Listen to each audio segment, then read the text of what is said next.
This is the talk show that takes a no-holds-barred approach to politics, where truth and integrity are the standard and the Constitution honored. From Renaissance Studios, this is Champion News Talk Radio.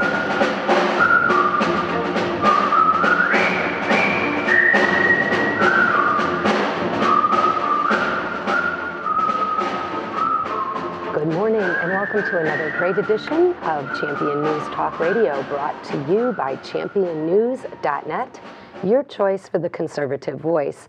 This is Carol Parisi, and today our founder, Jack Roeser, and myself have a very special guest, Mr. Tom Roeser.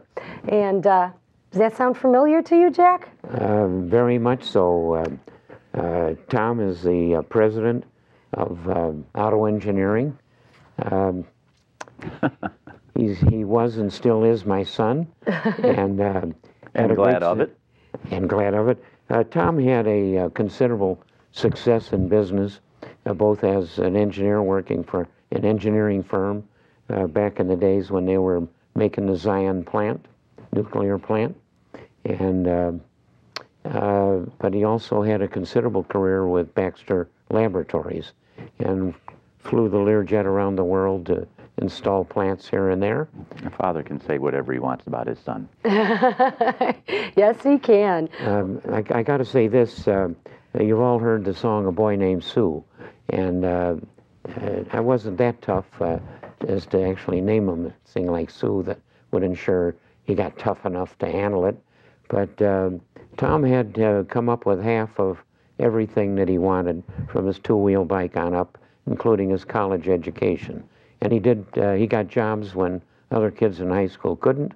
And so he's had considerable experience, was slugging it out the hard way.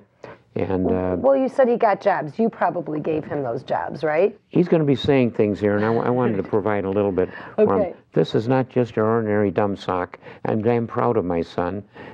He went through Purdue University, paying half of everything. And he also wound up teaching engineering at Purdue, and during his tenure at Baxter Labs, he attended the University of Chicago in finance. And what in Tunkett did you do there? At University of Chicago or at Baxter? Yeah, no. I had an MBA in finance from the school. He got an MBA in finance. Tom runs my company. I ran it for the first 25 years or so, and I'm an entrepreneur and an inventor and all the things that go with it. But Tom has brought auto engineering on to a considerable success with about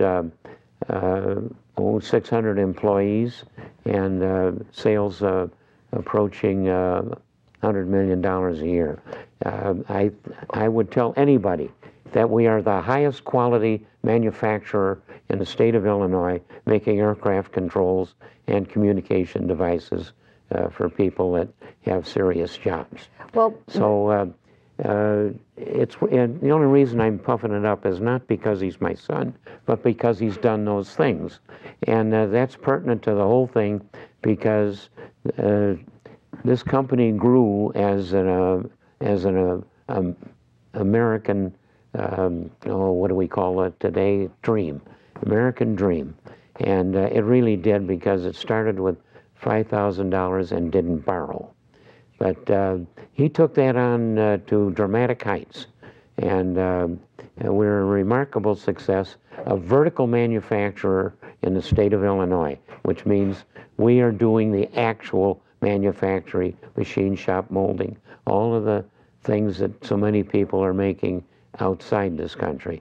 We are a successful, growing, profitable manufacturer in the state of Illinois, and that's all the bragging I'm going to do. Well, I'm gonna interject, because a couple things. Here is the brochure from Otto, and your motto is expect excellence, and the book says the portrait of the American dream, and truly we are in a situation during this election cycle where the president clearly tells entrepreneurs, you didn't build that.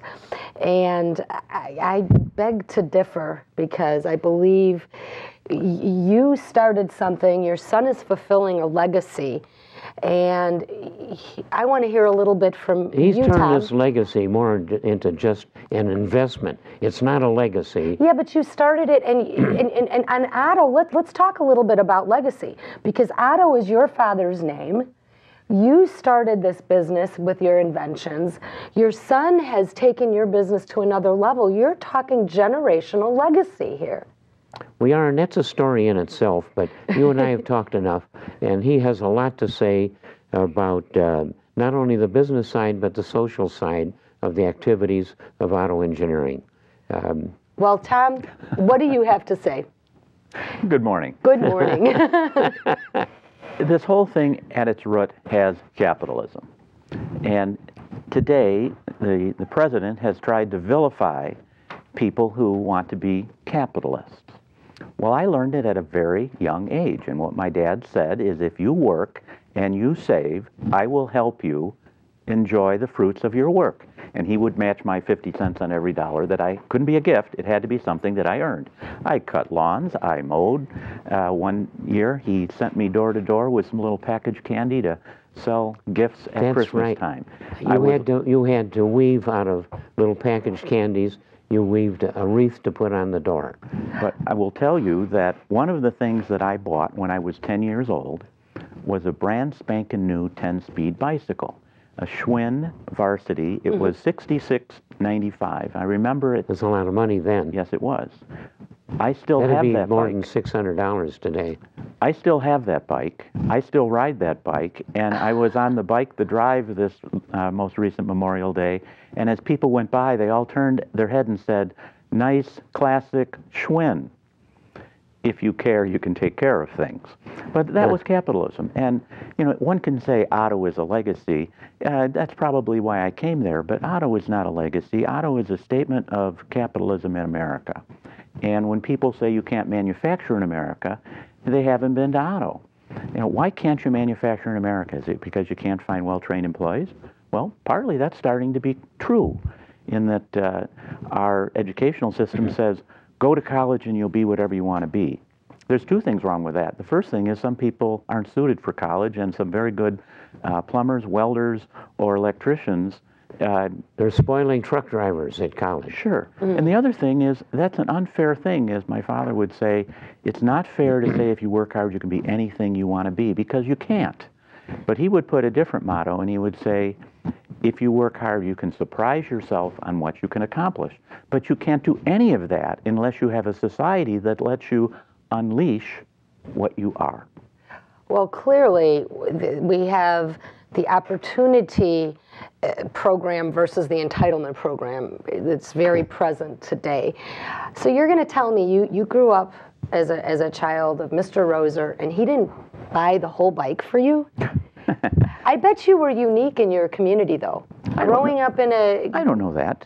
People work My dad hard. did that to me as well, and it happened about the 6th grade when I wanted a genuine, good Schwinn bicycle, and it cost $20 then, and I had to earn 10.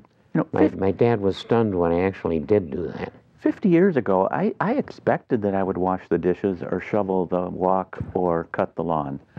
I didn't expect my dad to do that, and he expected me to do that. Now, some people might think, well, we're entitled to have that cut by a lawn service. You know something, Tom? I grew up in an affluent area, and I had a lot of friends whose parents purchased vehicles for them, and I'm wondering if our society today is spoiling their kids by just giving them everything without showing them the fruits of their labor.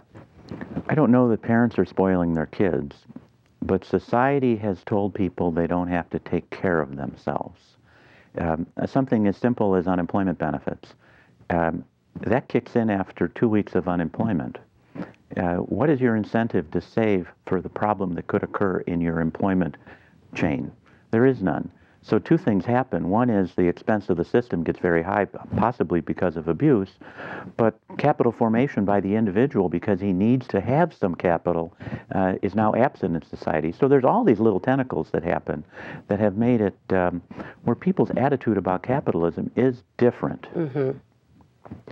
Well, certainly the president and all of the prominent politicians in Illinois, and the president came out of the cesspool part of the state in Chicago.